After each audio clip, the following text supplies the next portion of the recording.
ओम शांति, ओम शांति, ओम शांति। हम सभी अपने आत्मिक स्वरूप में स्थित होकर बहुत ही ध्यान और एकाग्रता के साथ अपने परमपिता परमात्मा के महावाक्यों को सुनेंगे और सुनकर अपने बाबा की इस मुरली का स्वरूप बनेंगे, स्वयं में धारण करेंगे। ओम शांति। आज 30 सितंबर 2024 की बाबा की साकार वाणी है। बाबा कहते हैं, मीठे बच्चे अपनी बैटरी चार्ज करने का ख्याल करो, अपना टाइम पर चिंतन में वेस्ट मत करो, अपनी घोट तो नशा चढ़े। आज का प्रश्न है, ज्ञान 1 सेकंड का होते भी बाप को इतना डिटेल से समझाने व इतना समय देने की आवश्यकता क्यों?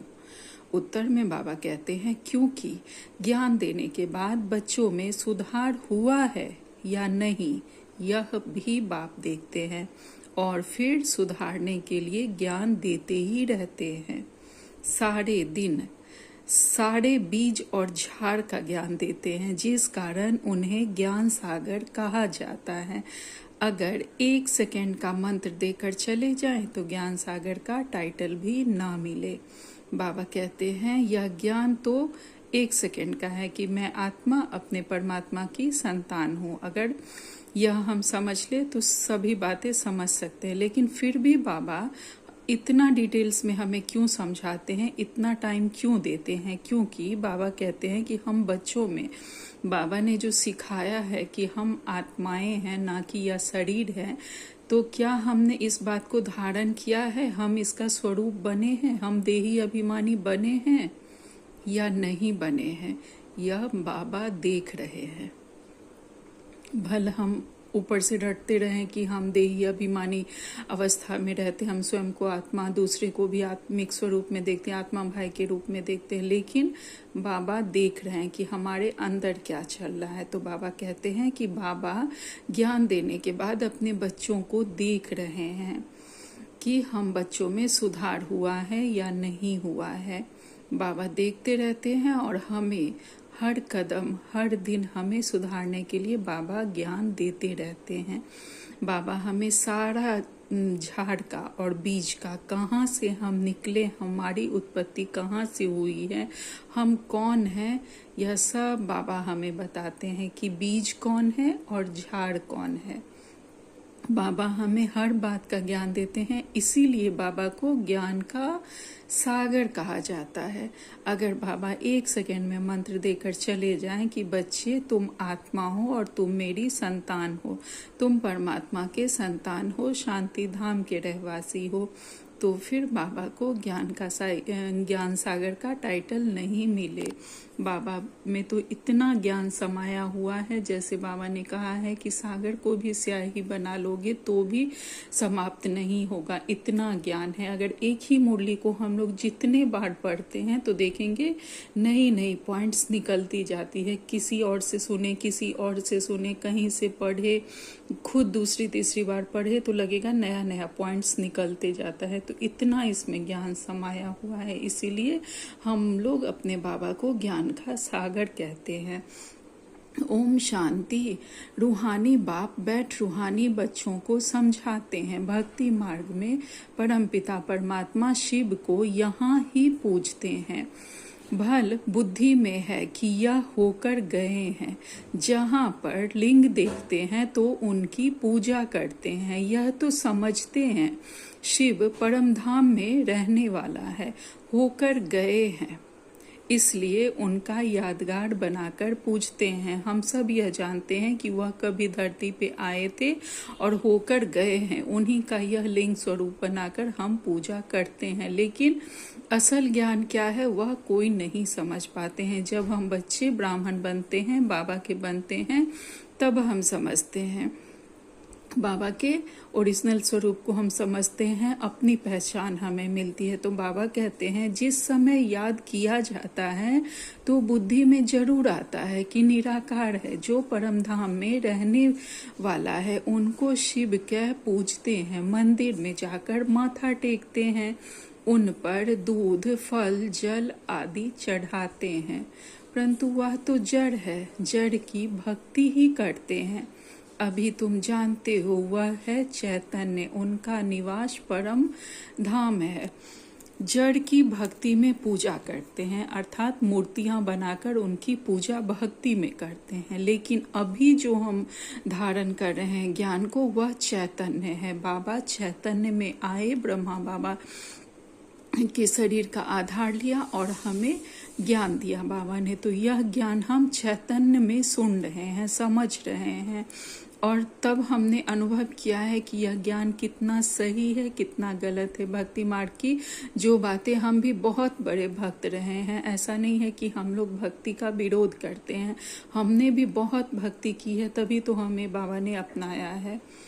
तो हम भी जानते हैं कि वहाँ क्या सही था, यहाँ क्या गलत है, वो सब आकलन करके ही हम बाबा के बने हैं और बाबा के ज्ञान में चल रहे हैं।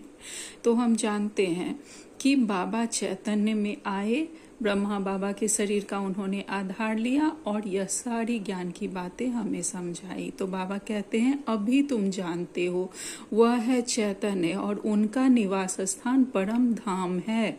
वह लोग जब पूजा करते हैं तो बुद्धि में रहता है कि परम धाम निवासी हैं, हो कर गए हैं, तब यह चित्र बनाए हैं जिनकी पूजा की जाती है। वह चित्र कोई शिव नहीं है, उनकी प्रतिमा है। वैसे ही देवताओं को भी पूजते हैं, जड़ चित्र है, चैतन्य नहीं है। परंतु वह चैतन्य जो थे वह कहाँ गए, यह नहीं समझते हैं। यह नहीं समझते हैं कि वो देवी देवताएं, एक तरफ आत्मा अविनाशी है, तो वह आत्माएं कहाँ गई, वह श्री कृष्ण की आत्मा, श्री राम की आत्मा कहाँ गई, यह नहीं समझते हैं कि वही देवी देवता हम हैं। बाबा कहते हैं वैसे ही देवताओं को भी पूजते हैं, जड़ चित्र है, चैतन्य नहीं है। परंतु वह जो चैतन्य थे, जो असल में आए थे शरीर लेकर, वह कहाँ गए यह नहीं समझते, परंतु पुनर्जन्म लेकर नीचे आए होंगे,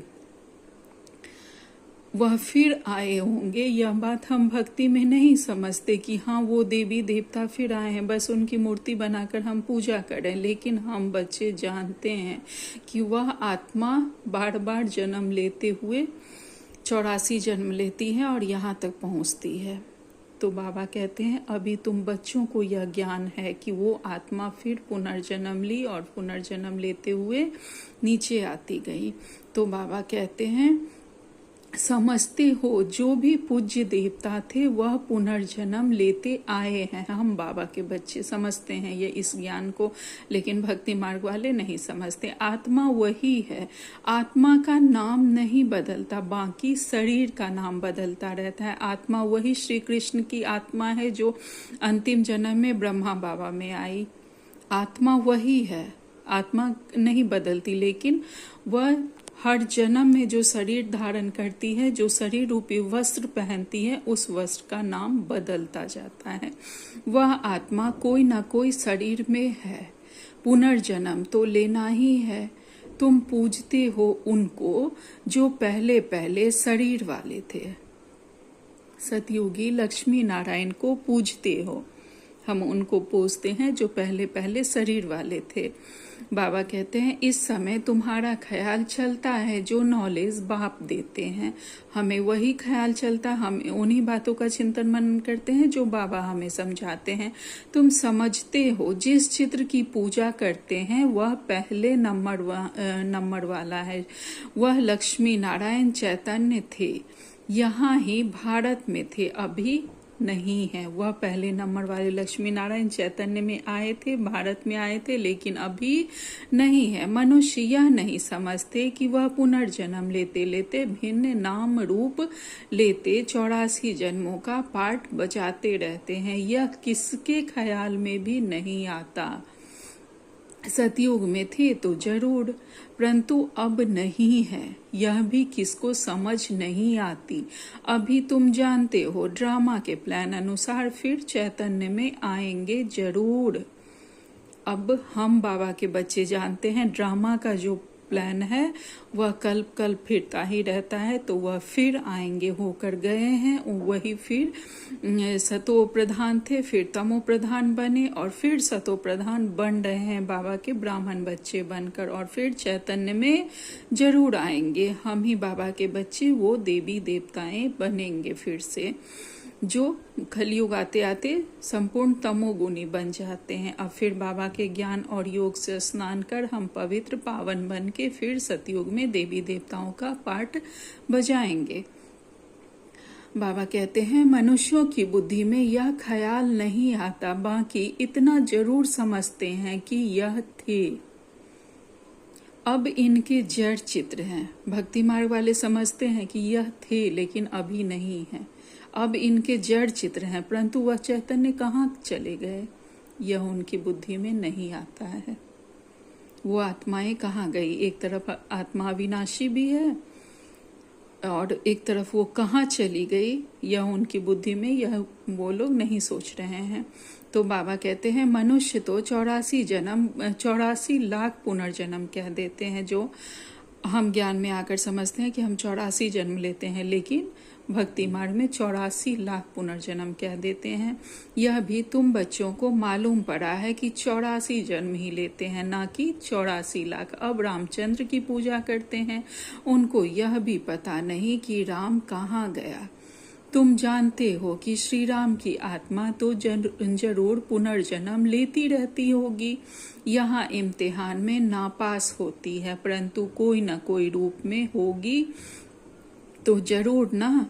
यहाँ ही पुरुषार्थ करते रहते हैं, इतना नाम वाला है राम का, तो जरूर आएंगे, उनको नॉलेज लेनी पड़ेगी, अभी कुछ मालूम नहीं पड़ता।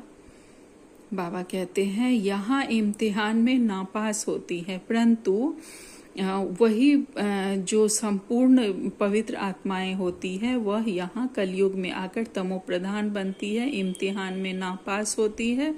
परंतु बाबा कहते कोई ना कोई रूप में होगी जरूर। हम लोग देखेंगे कि कुछ मनुष्य ऐसे होते हैं, कुछ आत्माएं ऐसी होती हैं जिनमें बिल्कुल देवताई गुण होते हैं। वह किसी भी बात में उलझते नहीं हैं, बिल्कुल किसी भी बात को, किसी परिस्थिति को बहुत इजली निकल जाते हैं उनसे। न मान न अपमान, किसी भी चीज में, किसी बात में वह उलझते नहीं हैं। बहुत ही सतोगुनी तरह की आत्माएं होती हैं।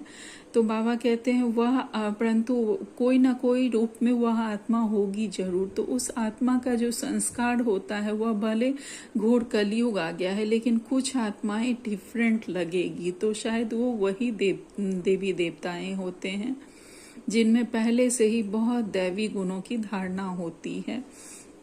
बाबा कहते हैं यहाँ ही पुरुषार्थ करते रहते हैं, इतना नाम बाला है राम का, तो जरूर आएंगे, उनको नॉलेज लेनी पड़ेगी। बाबा कहते हैं श्री राम का इतना नाम बाला है, इतना उनका नाम है, तो वो भी आत्मा यहाँ जरूर आएगी, बाबा के बच्चे जरूर बनेंगे, पुरुषार्थ करेंगे और नॉलेज भी लेंगे। बाबा ने कहा है यहाँ सबको आना है, और जो देवी देवताएं बनेंगे वह तो आएंगे ही आएंगे यहाँ पे। तो बाबा कहते अभी कुछ मालूम नहीं पड़ता है, तो उस बात को छोड़ देना पड़ता है। अभी किसी को कुछ मालूम नहीं है कि वह कौन है, तो उन बातों को छोड़ देना, उनमें हमें उलझना नहीं है कि यह कौन सी आत्मा ये है जो श्री रामचंद्र का पाठ बजाएंगी। तो बाबा कहते हैं इन बातों में जाने से भी टाइम वेस्ट होता है, और श्री राम तो ब्रह्मा बाबा ही बनते हैं। तो बाबा उसमें चंद्रवंशी में जब जाते हैं तो बाबा कहते हैं इन बातों में जाने से भी टाइम वेस्ट होता है, इससे तो क्यों ना अपना टाइम सफल करे, अपनी उन्नति के लिए बैटरी चार्ज करे। दूसरी बातों का चिंतन तो पर चिंतन हो गया, अभी तो अपना चिंतन करना है। हमें अपनी उन्नति के लिए ज्ञान के द्वारा हमें अपनी बैटरी को, आत्मा रूपी बैटरी को चार्ज करना है। दूसरी बातों का कौन क्या है, नहीं है, क्या बनेगा, कब आएगा ज्ञान में, उसमें हमें नहीं उलझना है। अपनी स्व उन्नति के बारे में सोचना है। दूसरी बातों का बाबा कहते हैं चिंतन तो परचिंतन हो गया। किसी भी बात का चिंतन करेंगे, बस अपने पुरुषार्थ की ओर ध्यान देना है। और अगर लगता है कि किसी एक दो को आगे बढ़ाना है तो उनका भी सहयोग करना है। तो बाबा कहते हैं अभी तो अपना चिंतन करना है। हम बाप को याद करें। बाबा कहते हैं अभी अपने लिए चिंतन करो, ज्ञान का चिंतन करो, पुरुषार्थ करो, आगे बढ़ो और बाबा को याद करो। वह तो जरूर पढ़ते होंगे, जो और देवी देवताएं बनेंगे वह भी पढ़ते होंगे, अपनी बैटरी चार्ज करते होंगे, परंतु तुमको अपनी करनी है। कहा जाता है अपनी घोड़ तो नशा चढ़े। बाप ने कहा है जब तुम सतो प्रधान थे तो तुम्हारा बहुत ऊंच पद था। अब फिर पुरुषार्थ करो और मुझे याद करो तो विकर्म विनाश हो। मंजिल है ना, जितना बाबा को याद करेंगे हमारे विकर्म विनाश होंगे। बहुत ऊंची मंजिल है। यह चिंतन करते करते सतो प्रधान बन जाएंगे। बाबा के जितने ज्ञान के पॉइंट्स का चिंतन करते रहेंगे, हमारी आत्मा से सारा इधर उधर का, ये उसने ये क्यों बोला, उसने ये क्यों किया, सारा किचरा निकलेगा और हमारी आत्मा प्योर बन जाएगी, शुद्ध बन जाएगी। नारायण का ही सिमरन करने से हम नारायण बनेंगे। अंतकाल में जो नारायण सिमरे, तुमको बाप को याद करना है। अर्थात परमात्मा को जितना याद करेंगे तो हम वैसे ही बनेंगे, नारायण जैसे हम बनेंगे। तो बाबा कहते हैं अंतकाल में जो नारायण सिमरे, अर्थात अंतकाल में जो भगवान को सिमरे तो भगवान की शरण में ही जाएंगे और भगवान हमें फिर देवी देवता बनाएंगे। तो बाबा कहते हैं तुमको बाप को याद करना है, जिससे पाप कटे, फिर नारायण बने। यह नर से नारायण बनने की हाईएस्ट युक्ति है, बाबा को याद करना। एक नारायण तो नहीं बनेंगे ना, यह तो सारी डिनाइस्टी बनती है। बाप हाईएस्ट पुरुषार्थ कराएंगे। यह है ही राजयोग की नॉलेज, सो भी पूरे विश्व का मालिक बनना है। जितना पुरुषार्थ करेंगे उतना जरूर फायदा है। एक तो अपने को आत्मा जरूर निश्चय करो। कोई लिखते भी हैं फलानी आत्मा आपको याद करती है। आत्मा शरीर द्वारा लिखती है। जब हम बाबा को लेटर लिखते हैं तो लिखते हैं बाबा मैं आत्मा आपको याद करती हूँ। तो बाबा कहते हैं आत्मा शरीर द्वारा लिखती है। आत्मा का कनेक्शन है सिर्फ बाबा के साथ। मैं आत्मा फलाने शरीर के नाम रूप वाली हूँ, यह तो जरूर बताना पड़े ना, क्योंकि आत्मा के शरीर पर ही भिन्न भिन्न नाम पड़ते हैं। मैं आत्मा आपका बच्चा हूँ, मुझ आत्मा के शरीर का नाम फलाना है बाबा, ऐसे हम लोग लिखते हैं। आत्मा का नाम तो कभी बदलता नहीं। मैं आत्मा फलाने शरीर वाली हूँ, शरीर का नाम तो जरूर चाहिए ना, नहीं तो कारोबार चल न सके। यहाँ बाप कहते हैं मैं भी इस ब्रह्मा के तन में आता हूँ टेम्पररी। इनकी आत्मा को भी समझाते हैं। बाबा जब ब्रह्मा बाबा के शरीर में आते हैं तो उनकी आत्मा को भी समझाते हैं, ज्ञान देते हैं। मैं इस शरीर से तुमको पढ़ाने आया हूँ। यह मेरा शरीर नहीं है, मैंने इनमें प्रवेश किया है। यह बाबा का शरीर नहीं है, बल्कि बाबा ने उनके शरीर में प्रवेश किया, फिर चले जाएंगे अपने धाम। मैं आया ही हूँ तुम बच्चों को यह मंत्र देने। ऐसे नहीं कि मंत्र देकर चला जाता हूँ, नहीं, बच्चों को देखना पड़ता है। बाबा हमारी मॉनिटरिंग करते रहते हैं। बच्चों को देखना भी पड़ता है कि कहाँ तक सुधार हुआ है, फिर सुधारने की शिक्षा देते रहते हैं। सेकंड का ज्ञान देकर चले जाएं तो ज्ञान का सागर भी ना कहा जाए। कितना समय हुआ है तुमको समझाते भी रहते हैं। बाबा कहते हैं इतने समय से बाबा आ रहे हैं और हमें समझाते रहते हैं। झाड़ की, भक्ति मार्ग की सब बातें समझने की डिटेल है, डिटेल में समझाते हैं। होलसेल माना मन मना भाव, परंतु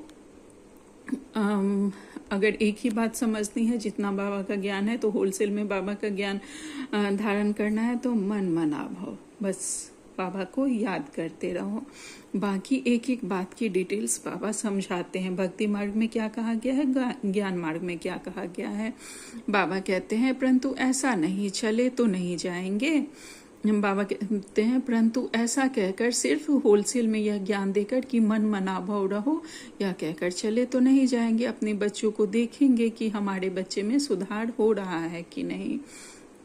तो बाबा कहते हैं पालना देख रेख भी करनी पड़ती है। कई बच्चे बाप को याद करते करते फिर गुम हो जाते हैं। फलानी आत्मा जिसका नाम फलाना था बहुत अच्छा पढ़ता था, स्मृति तो आएगी ना। पुराने पुराने बच्चे कितने अच्छे थे, उनको माया ने हप कर लिया। शुरू में कितने आए, फट से आकर बाप की गोद ली, भट्ठी बनी। इसमें सबने अपना लक भाग्य आजमाया। फिर लक आजमाते आजमाते माया ने एकदम उड़ा दिया, ठहर न सके। फिर 5000 वर्ष बाद भी ऐसे ही होगा। कितने चले गए, आधा झाड़ तो जरूर गया।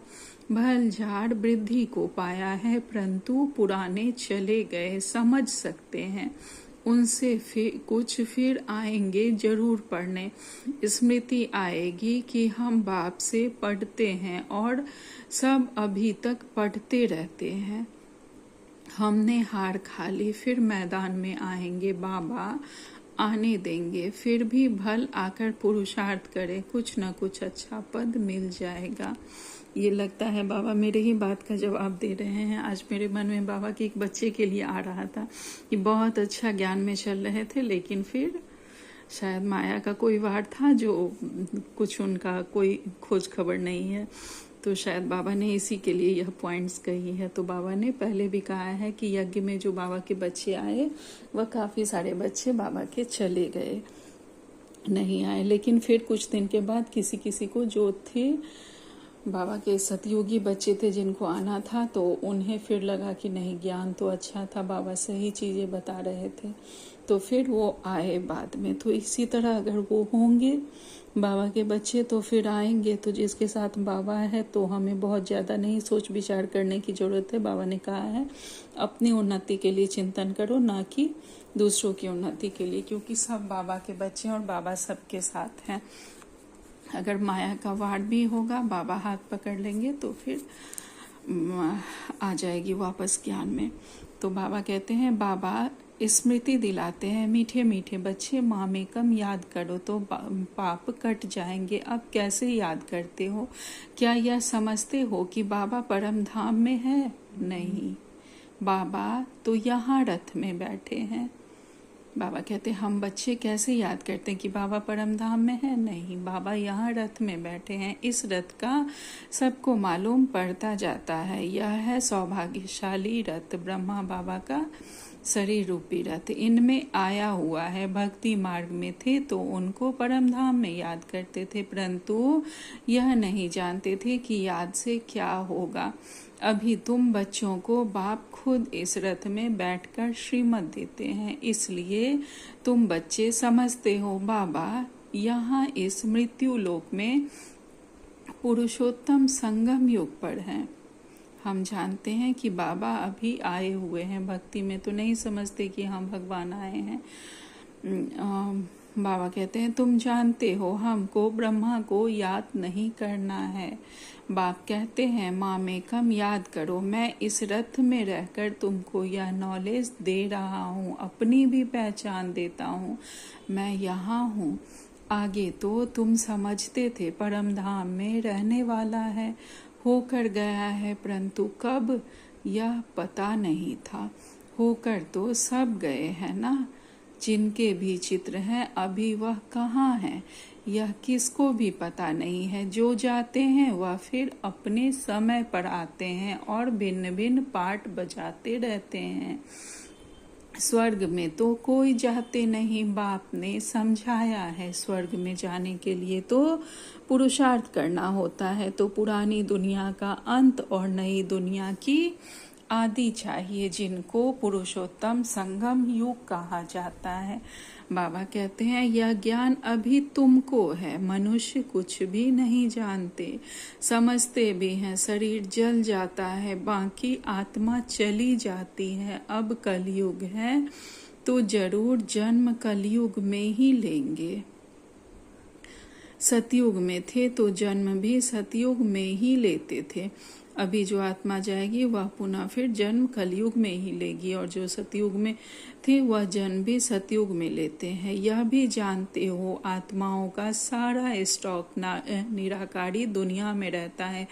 जितनी भी जिस भी युग की आत्माएं हैं सब निराकारी दुनिया में रहती है, अपने अपने समय पर नीचे आती है।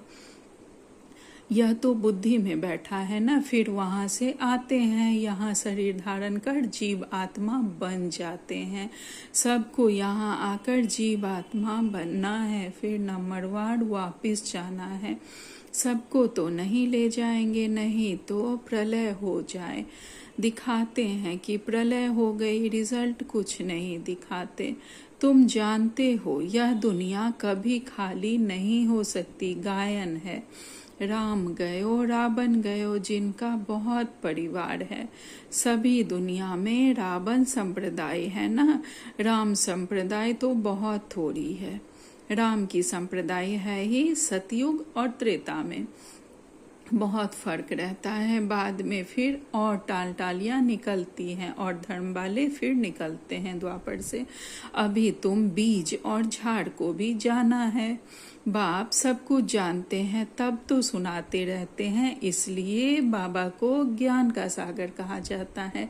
एक ही बात अगर होती तो फिर कुछ शास्त्र आदि बन भी ना सके। झाड़ की डिटेल भी समझाते रहते हैं बाबा। मूल बात नंबर 1 सब्जेक्ट है बाप को याद करना, इसमें ही मेहनत है, इस पर ही सारा मदार है। बाकी झाड़ को तो तुम जान गए हो। दुनिया में इन बातों को कोई भी नहीं जानते। तुम सब धर्म वालों की तिथि तारीख आदि सब बताते हो, हम जानते हैं कि कौन धर्म वाले कब आते हैं। आधा कल्प में यह सब आ जाते हैं। बाकी है सूर्यवंशी और चंद्रवंशी, इनके लिए बहुत युग तो नहीं होंगे ना, है ही 2 युग। वहाँ मनुष्य भी थोड़े हैं, 84 लाख जन्म तो हो भी ना सके। मनुष्य समझ से बाहर हो जाते हैं, इसलिए फिर बाप आकर समझ देते हैं। बाप जो रचयिता है वह रचता और रचना के आदि मध्य अंत की नॉलेज बैठकर देते हैं। भारतवासी तो बिल्कुल कुछ नहीं जानते, सबको पूछते रहते हैं। मुसलमानों को, पारसी आदि को जो आया उनको पूजने लग पड़ेंगे, क्योंकि अपने धर्म और धर्म स्थापक को भूल गए हैं। और तो सब अपने अपने धर्म को जानते हैं, सबको मालूम है फलाना धर्म कब और किसने स्थापन किया। बाकी सतयुग त्रेता की हिस्ट्री ज्योग्राफी किसी को भी पता नहीं। चित्र भी देखते हैं, शिव बाबा का यह रूप है, वही ऊंचते ऊंच बाप है, तो याद भी उनको करना है। यहाँ फिर सबसे जास्ती पूजा करते हैं श्री कृष्ण की, क्योंकि नेक्स्ट में वह है ना। प्यार भी उनको करते हैं, तो गीता का भगवान भी उनको समझ लिया है। सुनाने वाला चाहिए तब तो उनसे वर्षा मिले। बाप ही सुनाते हैं नई दुनिया की स्थापना और पुरानी दुनिया का विनाश करने वाला और कोई हो न सके सिवाय हमारे बाबा के। ब्रह्मा द्वारा स्थापना, शंकर द्वारा विनाश और विष्णु द्वारा पालना, यह भी लिखते हैं, यहाँ के लिए ही है, परंतु समझ कुछ भी नहीं है। बाबा कहते हैं ब्रह्मा द्वारा स्थापना, जो कि हम देख रहे हैं, ब्रह्मा बाबा के द्वारा ब्राह्मण की स्थापना हुई, हम सब मुख वंशावली बने, और उसके बाद शंकर द्वारा विनाश और विष्णु द्वारा पालना। बाबा जब धर्मराज के रूप में आएंगे तो फिर विनाश होगा। अभी बाबा शिक्षा देकर सबको बता रहे हैं कि भगवान आया हुआ है, इनके बच्चे बनो, लेकिन जो यहाँ के नहीं होंगे तो फिर शंकर द्वारा धर्मराज, बाबा के धर्मराज रूप द्वारा फिर विनाश होगा और फिर विष्णु द्वारा पालना होगी। तो बाबा कहते हैं यह भी लिखते हैं यहाँ के लिए ही है, परंतु समझ कुछ भी नहीं है। तुम जानते हो वह है निराकारी सृष्टि और यह है साकारी सृष्टि। परम धाम निराकारी सृष्टि और यह है साकारी सृष्टि। सृष्टि तो यही है, यहाँ ही राम राज्य भी होता है तो रावण राज्य भी होता है। महिमा सारी यहाँ की है, बाकी सूक्ष्म वतन का सिर्फ साक्षात्कार होता है। मूल वतन में तो आत्माएं रहती है, फिर यहाँ आकर पाठ बजाती है। बाकी सूक्ष्म वतन में क्या है, यह चित्र बना दिया है जिस पर बाप समझाते हैं। तुम बच्चों को ऐसा सूक्ष्मवासी फरिश्ता, सूक्ष्म वतनवासी फरिश्ता बनना है। फरिश्ते हड्डी मांस बिगड़ होते हैं, तभी तो उन फरिश्तों को कभी भी हमें जरूरत होती है तो वो हमारे साथ जो दिव्य आत्माएं होते हैं वह आ जाते हैं, वह हाजिर हो जाते हैं हमारी रक्षा करने के लिए।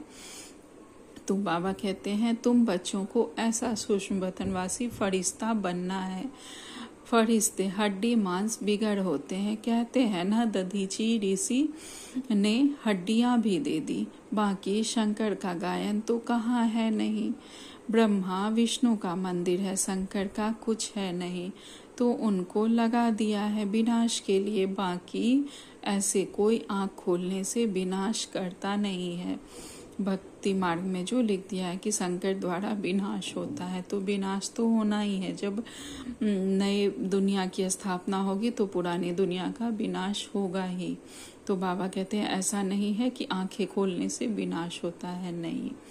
देवताएं फिर विनाश का काम कैसे करेंगे, ना वह करते हैं ना शिव बाबा ऐसा डायरेक्शन देते हैं। डायरेक्शन देने वालों पर भी आ जाता है ना, कहने वाला ही फंस जाता है। बाबा कभी डायरेक्शन नहीं देते हैं कि विनाश करो, वह तो मनुष्य खुद ही अपना विनाश करते हैं। प्रकृति इतनी तमो प्रधान बन जाती है जो फिर विनाश होता है, और इतने बॉम्ब शादी जो बना के रखे हैं उस द्वारा सब अपना विनाश करते हैं। और बाबा अपने धर्मराज के रूप द्वारा हम बच्चों को फिर जो पुरुषार्थ नहीं करते हैं तो उन्हें सजाएं देकर ले जाते हैं। तो बाबा कहते हैं वह तो स्वयं ही स्वयं का विनाश करते हैं, बाबा डायरेक्शन नहीं देते। नहीं तो जो डायरेक्शन देता है उस पर भी आ जाता है, वह भी बाबा कहते कहने वाला फंस जाता है कि भगवान कैसे ऐसा कर सकता है।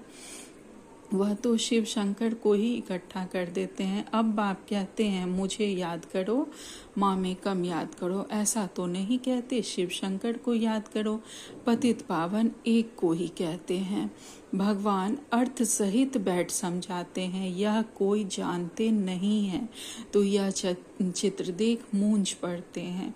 अर्थ तो जरूर बताना पड़े ना, ब्रह्मा विष्णु शंकर का चित्र देखकर सब मूंझ पड़ते हैं। तो बाबा कहते अर्थ तो जरूर बताना पड़े ना, समझने में टाइम लगता है। कोटों में कोई विरला निकलता है। भक्ति मार्ग में शिव और शंकर को एक कर दिया गया है। तो बाबा कहते हैं कि अर्थ तो बताना पड़े। कोटों में कोई विरला निकलता है, मैं जो हूँ जैसा हूँ, कोटों में कोई मुझे पहचान सकता है। और वह कोटों में कोई में भी कोई, हम बाबा के बिरले ही बच्चे हैं जो हमने बाबा को पहचाना और बाबा के बच्चे बने। अच्छा, मीठे मीठे से खिलते बच्चों प्रति माता पिता बाप दादा का याद प्यार और गुड मॉर्निंग। रूहानी बाप की रूहानी बच्चों को नमस्ते। हम सब रूहानी बच्चों की रूहानी माता पिता बाप दादा को याद प्यार, गुड मॉर्निंग और नमस्ते नमस्ते नमस्ते। शुक्रिया मेरे मीठे प्यारे बाबा, आपका लाख लाख शुक्रिया। आज धारणा के लिए मुख्य सार में बाबा ने पहली पॉइंट कही है, किसी भी बात में चिंतन में अपना समय नहीं गंवाना है। क्यों, क्या, कौन चल रहा है, नहीं चल रहा है, ज्ञान में इस सब में भी हमें समय नहीं बिताना है। बाबा जाने, बाबा का बच्चा जाने, किसी को भी हम सब के आधार बाबा है, ना कि एक दूसरे पे हमको डिपेंड रहना है। हाँ, किसी की बात की ज्ञान की पॉइंट्स अगर हमें अच्छी लगती है तो जरूर उसे समझना है, धारण करना है। और एक दूसरे का सहयोग भी देना है, बाबा का मैसेज देना है, लेकिन किसी के चिंतन में अपना समय नहीं गंवाना है, स्वचिंतन में अपना समय गंवाना है, बाबा के ज्ञान का चिंतन करना है और अपनी उन्नति में समय देना है कि कैसे मेरी आध्यात्मिक उन्नति हो, मुझ आत्मा की उन्नति कैसे हो, मैं कैसे स्व कल्याण कर विश्व कल्याण के कार्य में भागीदार बनूं। तो बाबा कहते हैं अपनी मस्ती में रहना है, स्वयं के प्रति चिंतन कर आत्मा को सतो प्रधान बनाना है। दूसरी पॉइंट में बाबा ने कहा है नर से नारायण बनने के लिए अंत काल में एक बाप की ही याद रहे।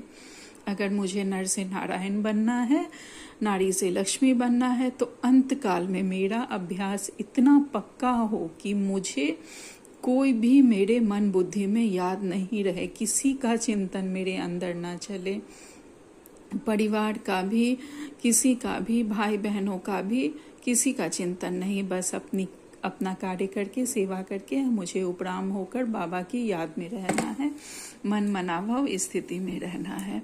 तो बाबा कहते हैं अगर नर से नारायण बनना है तो अंतकाल में एक बाप की ही याद रहे। इस हाईएस्ट युक्ति को सामने रखते हुए पुरुषार्थ करना है। मैं आत्मा हूँ और इस शरीर को भूल जाना है। आज बाबा ने हमें वरदान दिया है दाता की देन को स्मृति में रख सर्व लगावों से मुक्त रहने वाले आकर्षण मुक्त भाव। भगवान द्वारा जो हमें मिला है उसे सदा बुद्धि में रखकर, याद में रखकर, सभी लगावों से मुक्त रहने वाले हम किसी के भी पर आकर्षण से मुक्त रहने वाले बाबा के बच्चे हैं। विस्तार में बाबा कहते हैं कई बच्चे कहते हैं कि इनमें मेरा कोई लगाव नहीं है, परंतु इनका गुण बहुत अच्छा है या इनमें सेवा की बहुत विशेषता है, लेकिन किसी व्यक्ति या वैभव के तरफ बार बार संकल्प जाना भी आकर्षण है। इसीलिए बाबा ने कहा है कि किसी भी दीदी में, दादियों में कोई दीदी बहन हमें मुरली सुना रही है, किसी में भी नहीं उलझना है कि इनका ज्ञान बहुत अच्छा है, ये बहुत अच्छे से समझते हैं, समझाते हैं, नहीं, किसी को भी नहीं, सिर्फ बाबा को अपना आधार बनाना है। यह जो मार्ग है हमारे पुरुषार्थ का मार्ग या अकेले का मार्ग है।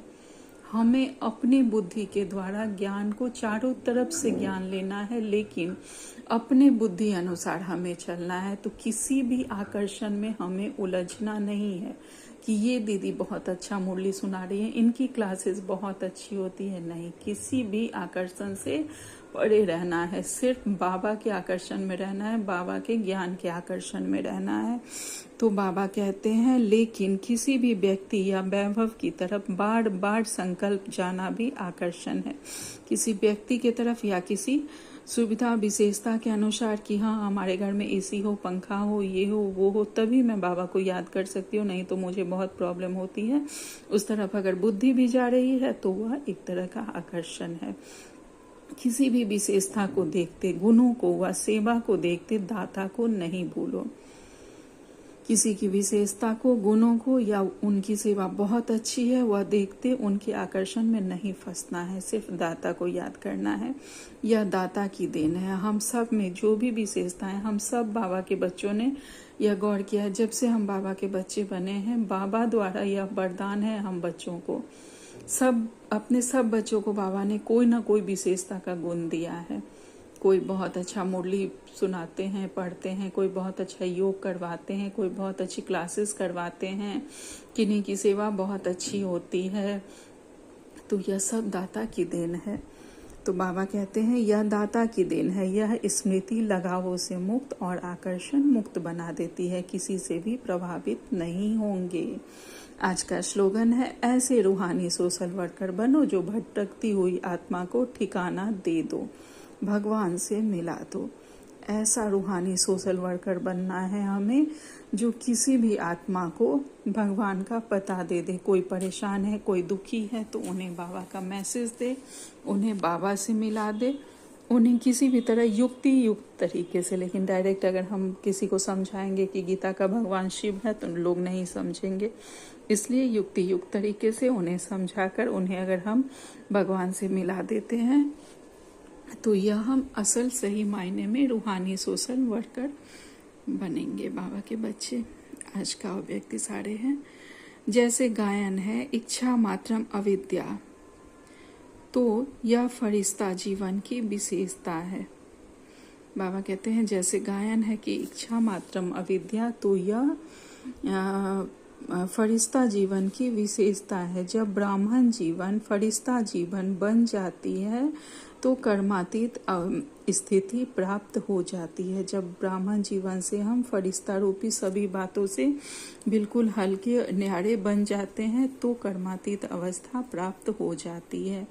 वे किसी भी शुद्ध कर्म, व्यर्थ कर्म, विकर्म व पिछले कर्मों के बंधन में नहीं बनते। जब ऐसी स्थिति हमारी आती है कि हम किसी भी कर्म में व्यर्थ शुद्ध कर्म हो चाहे व्यर्थ कर्म हो, विकर्म हो, पिछले कर्मों के बंधन में नहीं बनते, तो हमारी फरिश्ता रूपी स्थिति बन जाती है। अच्छा, ओम शांति, ओम शांति, ओम शांति। शुक्रिया बाबा।